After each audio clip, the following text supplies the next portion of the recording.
Introduce again today's topic on risk and investment management chapter, global risk, and pass the microphone to Pasquale Mirella, Chief Risk Officer, Green Arrow Capital, and John Scott, Head of Sustainability Risk at Zurich Insurance. Thank you very much. The microphone is yours. Welcome, everybody. Thank you, Silvia, and a special welcome to John Scott. In this webinar, will be discussed about global risks. Conscious that talking about global risk is never easy, and that's because it's required a strategic approach, especially in understanding and the interconnection between the various risks.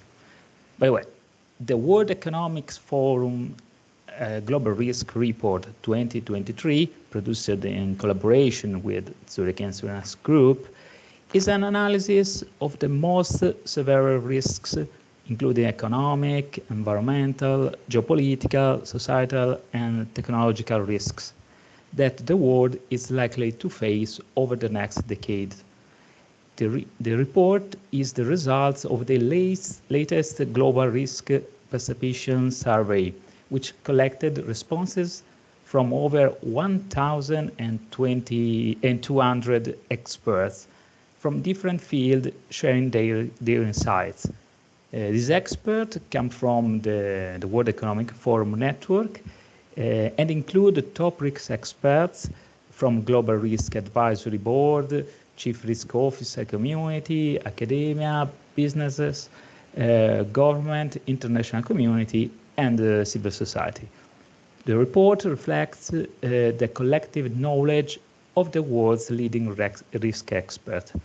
The report has just been published in a year where Ukraine war and the crisis it's triggered has been the dominant story. So, John, can you explain what are the report's general findings and how do they differ from those of the last year? Great, thanks, Pasquale, and good evening, everybody. Well, it was really interesting. If you read the Global Risk Report just 12 months ago, or slightly over 12 months ago, that last year's risk report warned of all the knock-on risks of the COVID-19 pandemic, all the things that came out of that, including vaccine inequality, the uneven recovery, compounding all the social fractures that the pandemic revealed, and the geopolitical tensions, and all the economic and societal consequences that continue to pose a critical threat to the world. But little did we know that 12 months later, or shortly, slightly less than that, that in early 2022, last year, we'd see the first interstate war in Europe for 70 years. And that would dramatically trigger new risks and create new crises. So if we look at it this year, and this is what the Global Risk Report 2023 says to us, is the world is now facing a set of risks that in one way feel wholly new, but in another way feel surprisingly familiar.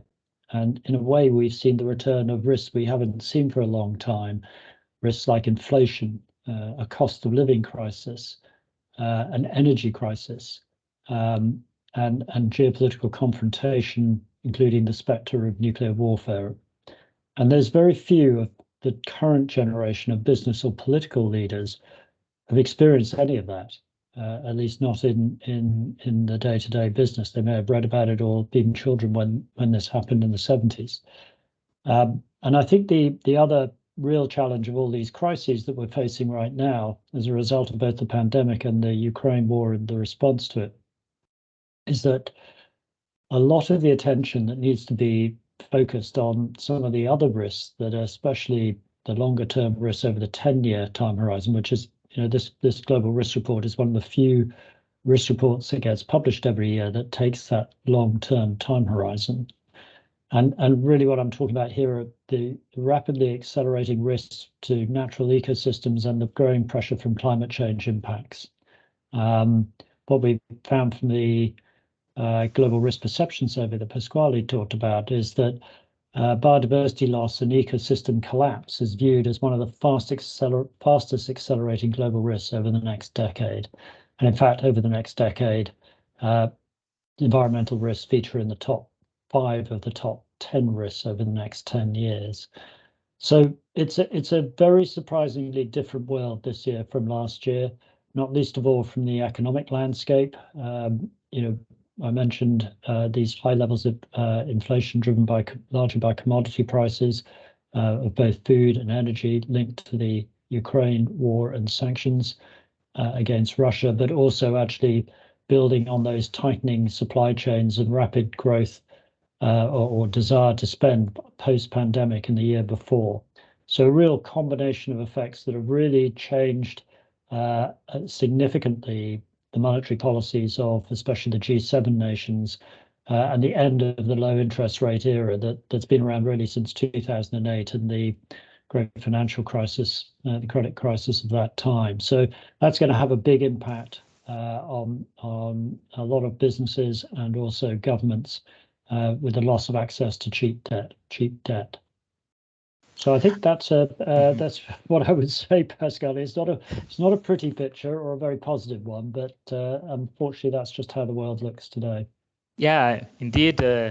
New developments in the global risk landscape, including unsustainable level of debt, new era of low growth, low global investment, and deglobalization are rising big concern in the business community as well. On one side, all macroeconomic models have stopped working. We have great difficulty in making prediction for the future. Let's think about commodity markets, not just with reference to energy price. There are important factors slowing the economy. The situation is structural and not a contingent problem. Again, the energy crisis does not appear to be temporal, in my opinion. On the other hand, the International Monetary Fund's latest outlook predicts a slightly less severe slowdown in the global economy than previously anticipated. However, to make a long story short, now the 3 R's risks are becoming the following: interest rate risk related to inflation, resilience, and recovery risk. The report examines the evolving global risk landscape and identifies the risk trend, both in the short and the long term. The report states that the short-term risk landscape is dominated by cost of living crisis in the first rank. Also, the report says that an economic era ends, and the next will bring more risk of stagnation, divergence, and distress. John, is this how you see the risk for global economic? Yeah, no, it's absolutely as you say, and I think one of the things it's easy to forget that one of the key problems last year was that economic conditions were simply too strong. I think there was a lot of excess cash post-pandemic that people wanted to spend. There'd been pent-up frustrations about wanting to spend on things while people were experiencing the economic lockdowns, and of course, that combined with tight supply chains as the global economy struggled to keep up with that, or the production component of the global economy struggled to keep up with that. That pushed inflation even higher. And where we're at today, with of course the impact on energy and food prices as a result of the war in Ukraine, what that's done is it's pushed inflation so high that it's forced the hand of central banks, especially as I mentioned, the G7 central banks, to move from easing to embarking on really one of the most dramatic periods of global rates tightening on record. And I think the full economic impacts of that tightening are likely to hit later this year, pushing a number of the key economies into recession. I think what it looks like in the moment is those recessions are not going to be too deep. There's some markets or some economies where it looks it might be deeper and slightly longer. And the financial markets have already shown that those pockets of vulnerability can surprise. So I think overall the economic landscape will shift in the coming year, with a number of trends reversing and markets taking on new directions. So I think growth and inflation are expected to be materially lower by the end of the year, with a global recession in the months ahead. And I think corporate profits as a consequence will be less and margins will be compressed. And although I do think that policy rates are expected to moderate following the early hikes last year and the early part of this year, and hope that the recession most economists expect to be short and the imbalance is contained. I think it's a case really of down but not out. But even if some economies experience a softer than expected economic landing, the end of this low interest rate area will have a significant ramifications for lots of organizations, both governments, businesses, and individual.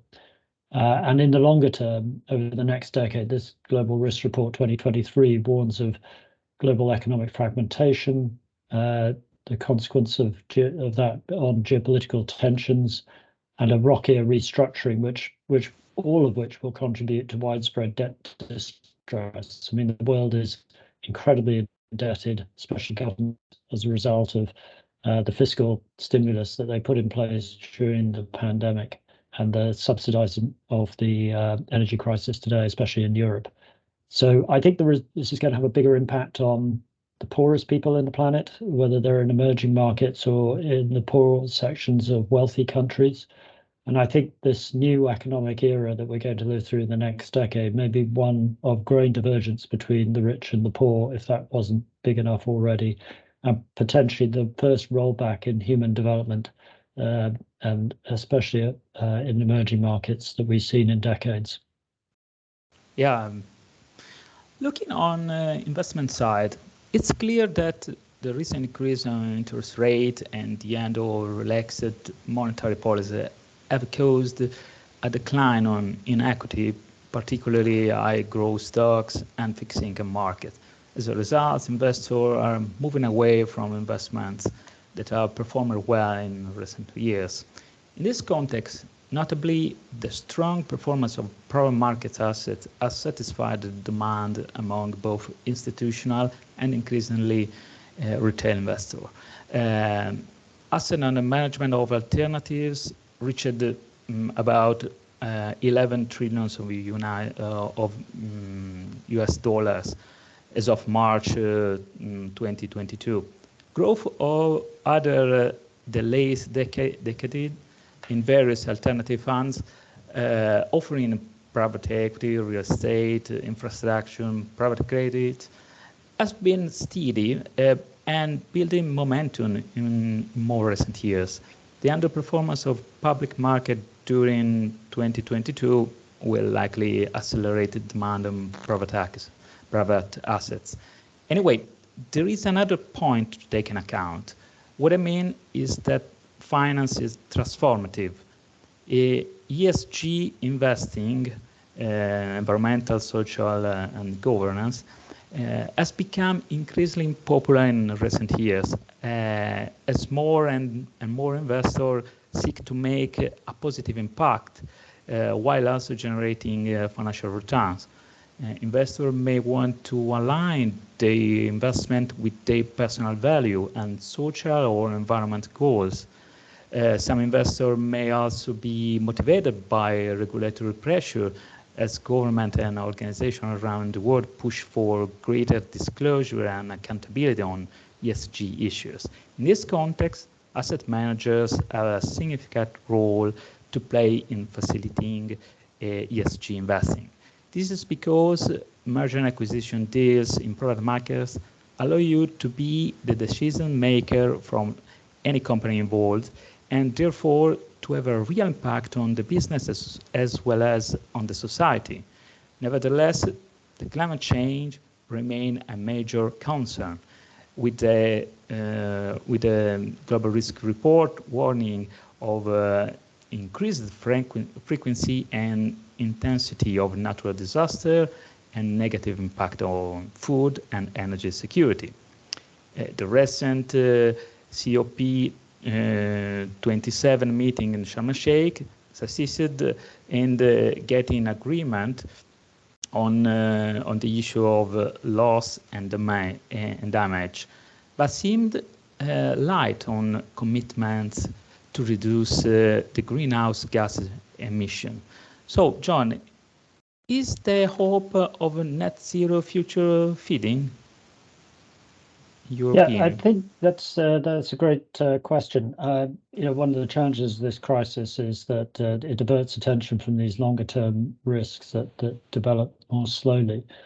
And I have to say, if you look back over time, it's 30 years really since the Kyoto Earth Summit, which was, the Rio Earth Summit, and it's been 20 years of global climate diplomacy and advocacy and these continuing committee of the parties, these COP meetings, to try and get a global greenhouse gas emissions reduction agreement. And of course, it's never happened. The closest we got to it was the Paris Agreement in 2015, at COP21. And that's the best we've got. And it's really important that we maintain, as the scientists tell us, global warming within a 1.5 degree limit, because beyond that, actually, a lot of tipping points are reached in the way that the Earth operates and stores and releases carbon dioxide. And really, it will make the planet a significantly more difficult place to live on, especially for the people least able to cope with it in the most vulnerable nations, the B20 nations, but also, as I said earlier, with the economic consequences for the poorest people everywhere, the most impacted. So it's not a surprise, really, that when you look at the Global Risk Report 2023, that the risk of failure to mitigate climate change is ranked one of the most severe short-term threats and long-term threats in the report, but it's also the risk that is the one we're least prepared for, with over 70% of respondents to the Global Risk Perception Survey rating the risk as, or the risk mitigation as ineffective or highly ineffective. And I think the challenge is, Pasquale, we're in a period now where there's a divergence between what is scientifically necessary to keep within these warming limits and what is politically expedient. And the war in Ukraine has just illustrated or thrust the issue of energy security and energy affordability to the top of the political agenda. I think the response to that is interesting, because some politicians are saying, "Oh, we must, generate more fossil fuels." In other words, we're stuck in a fossil fuel dominated global economy, so therefore we must have more fossil fuels. Well, I think forward-looking politicians, and this is especially true in the EU, with the and in some cases in the US, even with the US Inflation Reduction Act and the EU's Repower EU plan, have realized that the way out of this is not to maintain a fossil fuel economy, but to accelerate the decarbonization of the global economy, the reduction, not in fossil fuel supply, but in fossil fuel demand. And fossil fuel supply reduction will come as a consequence. And I think that's a positive for me. It feels like that might give us an advantage and get us to move. But quite frankly, I think the difficulty of balancing these short-term energy needs with longer-term ambitions means that what we're likely to see in the next decade is that a slower and more disorderly transition to a low-carbon economy global economy is what we're going to see. And all of that means that I'm slightly worried that that's going to put a greater focus on climate adaptation, which was the message that came out of COP27 in Sharm el-Sheikh at the end of last year, with less focus on trying to get to a phase out or even a phase down of oil and gas. I mean, if you remember at the Glasgow COP26 meeting, there was at least an agreement to phase out coal. So I think, is the hope of a net zero future fading? Well, possibly. But, if we allow that to happen, the burdens on natural ecosystems will grow, the interplay between the climate change impacts, biodiversity loss, food security, natural resource consumption will just accelerate that ecosystem collapse. So I think whilst energy security and energy transition feel like divergent sources, I think we have to encourage the energy importing countries in the world to invest in secure, cleaner and cheaper renewable energy. And, I think net zero really is still in reach, but we're at a critical point on the journey. Yeah, that's a really important. Well, maybe the most important lesson we learned by the COVID-19 pandemic is the black swing or extreme events exist and could happen.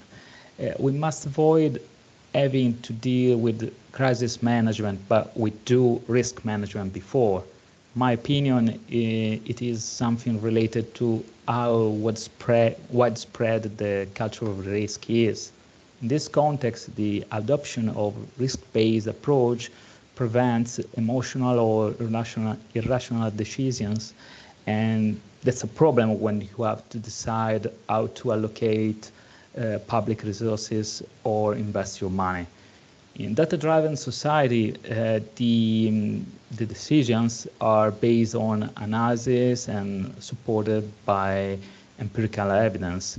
In these years, we see the artificial intelligence is coming more deep in our life, but that means an increase on cybersecurity dimension, maybe with some consequence in the future.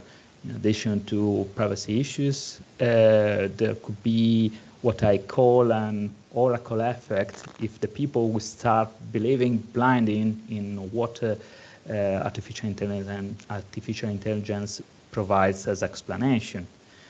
Anyway, there are interesting rewards about the role of technology, for example, in insurance industry, insurtech as well, and the global risk reports tell us that technology will exacerbate inequalities, while risk from cybersecurity will remain a constant concern. John, in your opinion, how does this affect the business community? Yeah, thanks, Pasquale. I'm not sure it's black swan events. I think all these global risks, or most of them, are essentially what has been termed grey rhinos. That's a term Michel Booker coined about 3 years ago. And what the difference is a black swan is clearly something you've never seen before, and it's a massive surprise when you see it. So, for example, the terrorist attack on the Twin Towers in 2001. I mean, that was, no one had ever seen that kind of idea of flying a plane as a terrorist attack, or planes into buildings. Whereas I think a lot of these global risks are in full sight, and that's the definition of a grey rhino. We know they exist.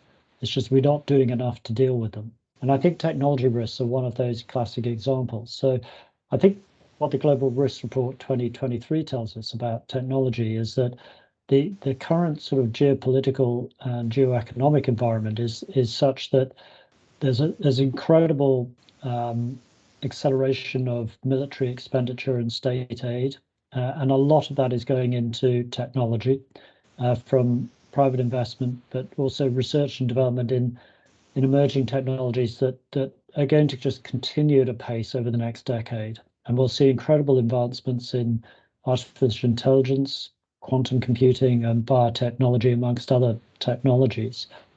But that's a positive because many of these technologies are dual use. So there's negatives to them because that weaponization of technology brings risks as well. So, for example, widening misinformation and disinformation to a big change in societal or economic impacts, such as a churn in both blue and white collar jobs. And I think one of the biggest things that we should be concerned about today from a tech point of view is this incredible intertwining of technology with the critical functioning of society. So I mean, you're an insurtech group, using in technology to help lubricate or improve the way that insurance is delivered, and even just maybe even changing the entire business model. But what that does is, because populations are so reliant on technology, it's also very easy to shatter the ability of society to function. And of course, when there's geopolitical actors involved through cyber warfare or cyber espionage, these are also the breeding grounds of cyber crime, because typically the most experienced cyber criminals are the people who are coming from the warfare and espionage environments. And of course, some state actors are using cybercrime as a way of funding their cyber warfare capabilities. So that could be attacks against completely new attack surfaces in different sectors like agriculture and water, financial systems, public security, transport, energy. It's almost unlimited, and in entirely new domains. I mean, we wrote in the last year's Global Risk Report about competition and militarization of space. With the launching of a lot of satellites in low Earth orbit, which be used absolutely for dual use, both military and civilian purposes, with quite dystopian consequences. So I think in terms of cyber risk and what can we do about it, and specifically in business and the insurance sector, I think we really need to work together to improve our collective response to cyber risks. And cyber risk is certainly a challenging space. An increase of insured cyber events. The insurance marketing capacity remains reduced. Many people have pulled out. As a consequence, rates have increased significantly, but the demand for cyber insurance and protection continues to rise. And against all of that, cyber risk is very difficult to model. And you need to take accumulation risks into account in systemic aspects of the risk. So there's lots of ways to improve that through the standard insurance approach of improving or increasing deductibles to reduce or help manage insurance costs and keep the capacity at the right levels in the layers of insurance. And of course, helping customers strengthen their cyber preparedness and resilience with dedicated cyber services, which Zurich, amongst others, have invested in those kind of skills to protect and advise our customers. And of course, last but not least, medium to larger size companies can use their captives to help build better responses from a finance point of view, but also to include instance response and global claim services as really important and attractive solutions for both sufficient and sustainable cyber programs. Yeah. Well, the overall context. Overall context remains critical, as the main global challenges include, for example, the risk associated with disorderly climatization, increased vulnerability in cybersecurity, and large migratory movements. They do not find the necessary degree of social cohesion to ensure the desired cooperation of the international community. Moreover, as volatility in multiple domains grows in parallel, the risk of polycrisis accelerates. Can you tell us a bit more about this polycrisis concept and what can we do about it? Yeah, sure. I mean, I'm not a great fan of the phrase polycrisis, but nevertheless, it's out there now, and people are talking about it, and we talk about it in the Global Risk Report. I think we've known for many years that global risks are, and you mentioned it, Pasquale, in your introduction, that the global risks are highly interconnected and interdependent. It's just that in more or less, or years of less volatility, when only one or two risks trigger at a time, the temptation is then to view global risks in silos and to think, well, okay, they're just, that's the year when we had an earthquake, or that's the year when we had an Ebola outbreak, or, that's the year when we had a hurricane, or that's the year when we had an increase in cyber attacks, or that's the year we had a credit crisis. And then each year it's like a discrete, that's the global risk. The reality is, over the last 3 years, is what we've seen is that when you get multiple risks triggering, they trigger even more risks because, just in the way the risks, if you think about the pandemic, it started off as a healthcare crisis, but very rapidly accelerated into an economic crisis because of the lockdown responses, and then became a societal crisis because of the disparities in the way that the virus affected different groups of people, and really actually led to a geopolitical crisis or increased geopolitical tensions as people competed for important resources like protective equipment and vaccines. So that situation, I think that's where people have coined this phrase polycrisis to really explain a situation where you get multiple risks triggering, creating multiple crises. Are we likely to get more of these in the future? I don't know. What we don't understand or can't predict is events. It looks quite bleak the way the Global Risk Report is, talking about how the future might play out. And actually, one of the chapters in the Global Risk Report, I encourage you to read it, was an interesting scenario-based analysis of natural resources, in particular food and water, but also critically for the climate discussion, the metals and minerals that are crucial to electrification and battery and technological use. So I'm talking here about copper, nickel, aluminium, coltan, which provides tantalum for transistors, cobalt, lithium for batteries. So there's and even simple things like black carbon, which is for anodes of batteries. These kind of things that there's limited resources for. It turns out there are some countries that have quite cleverly garnered complete control over the current supply. So there's a real search now, I think, triggered by the experience of the Ukraine war with the energy crisis, that countries and certainly groups of countries are trying to actually find more resources of these types of minerals, which they can have more security over and more control over. And really, when you think through all the different scenarios of how that may play out, it runs from people cooperating with each other to ensure there's sufficient supply of these metals and minerals, to a world where, quite frankly, you can see it becoming quite dystopian, and in fact, even becoming an area of hot military competition to gain access to these critical elements. So yes, I'm afraid the polycrisis world is probably with us. It's an inherent characteristic of global risks in the way that are interdependent upon each other. Yeah, thank you, John. As a final question, how do we build resilience to global risk, and is it possible to be prepared?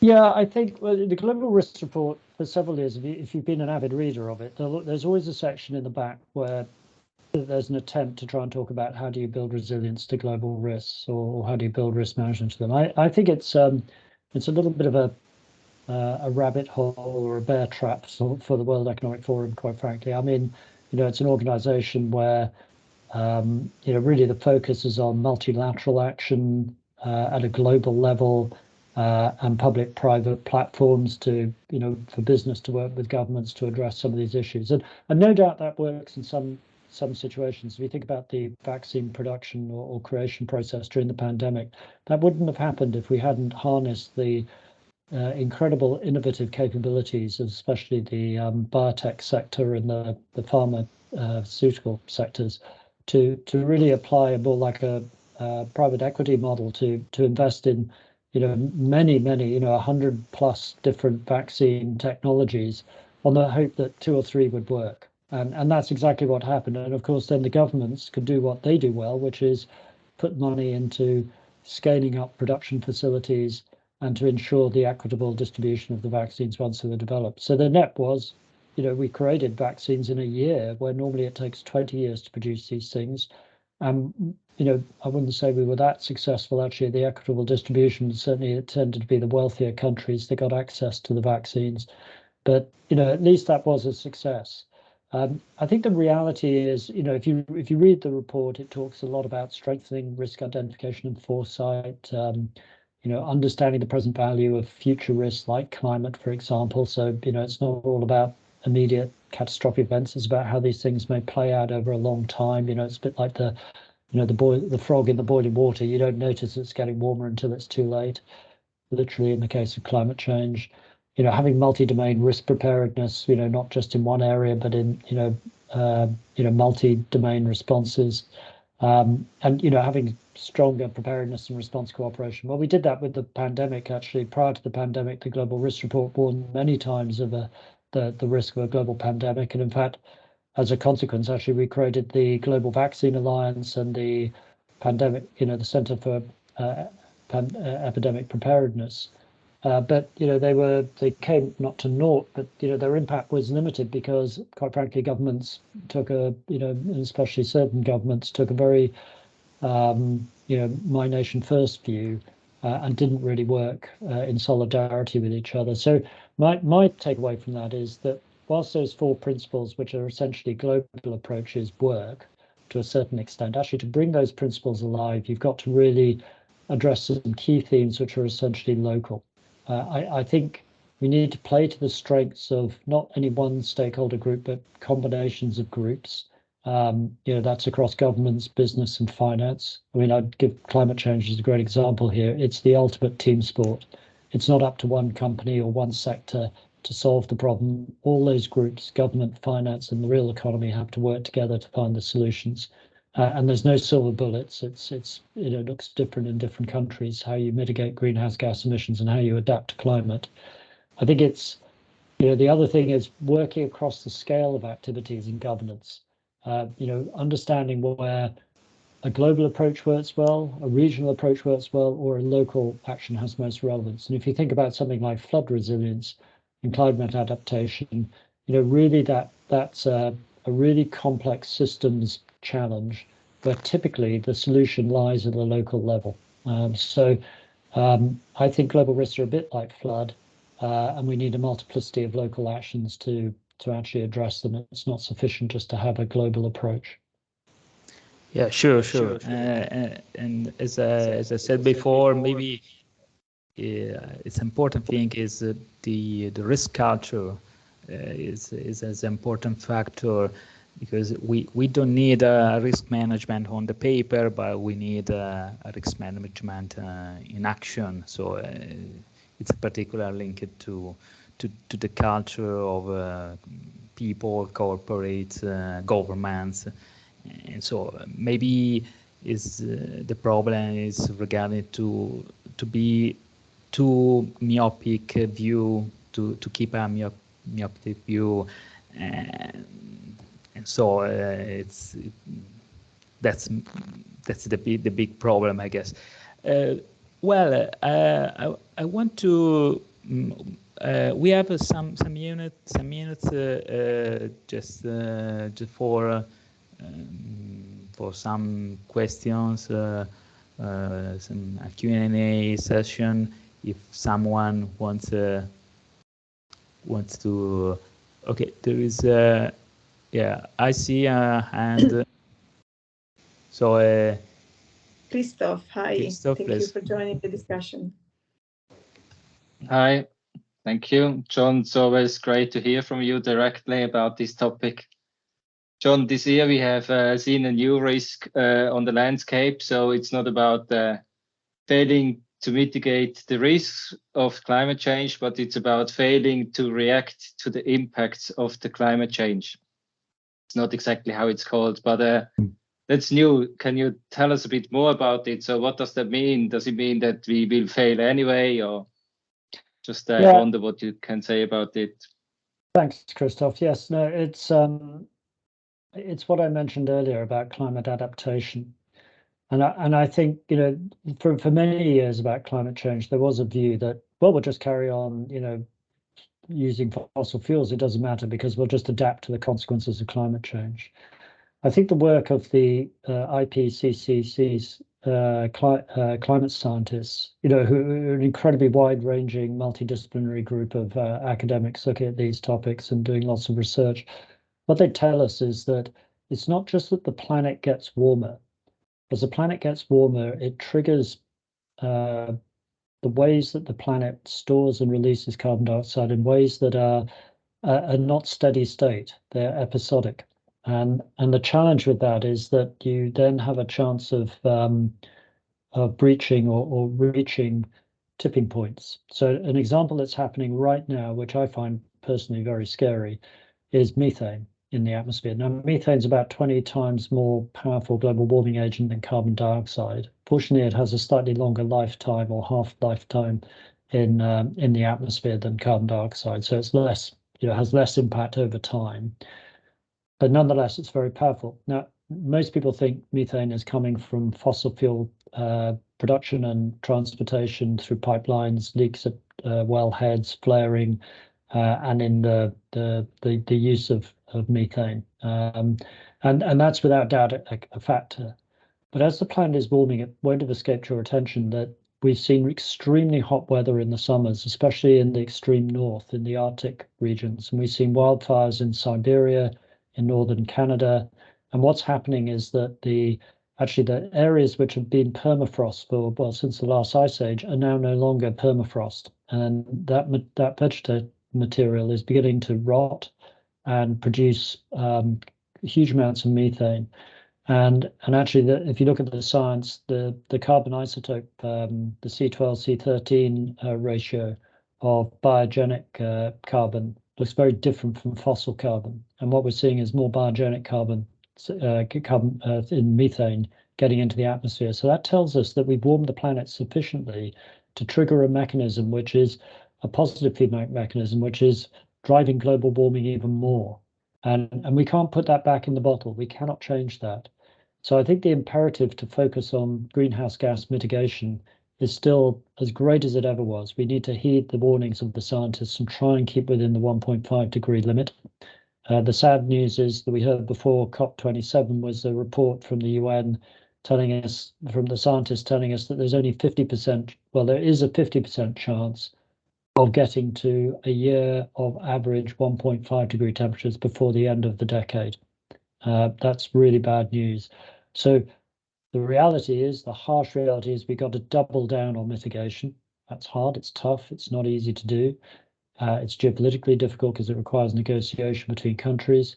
But at the same time, the most vulnerable countries need to start preparing for the consequences of climate change, whether it's drought, floods, sea level rise, especially for those low-lying vulnerable communities.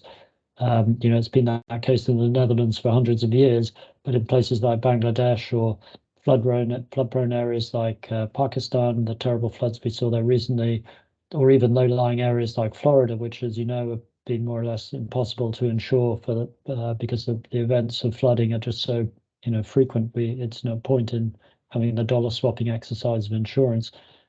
These are very difficult challenges for many people who live in these vulnerable places. So that's what we mean about adaptation to climate is resilience to the consequences, especially the physical consequences of climate change.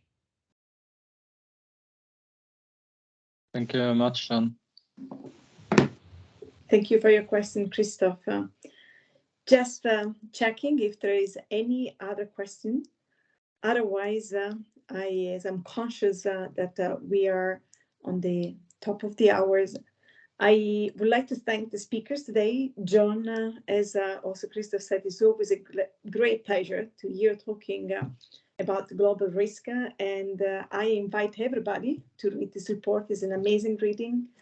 And also because there's never enough time to emphasize how important it is how those global risks do evolve and how we can enhance, as Pasquale mentioned, the culture at the personal level, corporate level, to really understand what it takes to really be ready to discuss them, to face them, and get prepared with the right mitigating actions.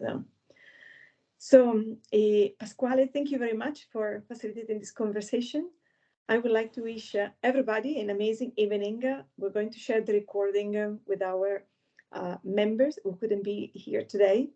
So thank you again for this brilliant summary on the Global Risk Report of the WEF. You are driving year after year, John. It's an amazing piece of work. Thank you. Thank you so much. Thank you very much. Thank you. Happy evening. Thanks, everyone. Bye-bye.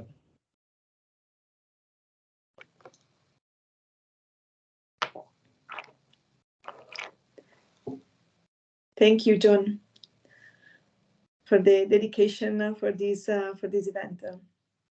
Not at all. Thanks for arranging. It was great. Thanks. I hope everyone enjoyed it. Thanks very much, Silvia and Pasquale. Good evening to you all. Thank you. Have a good evening. Bye-bye.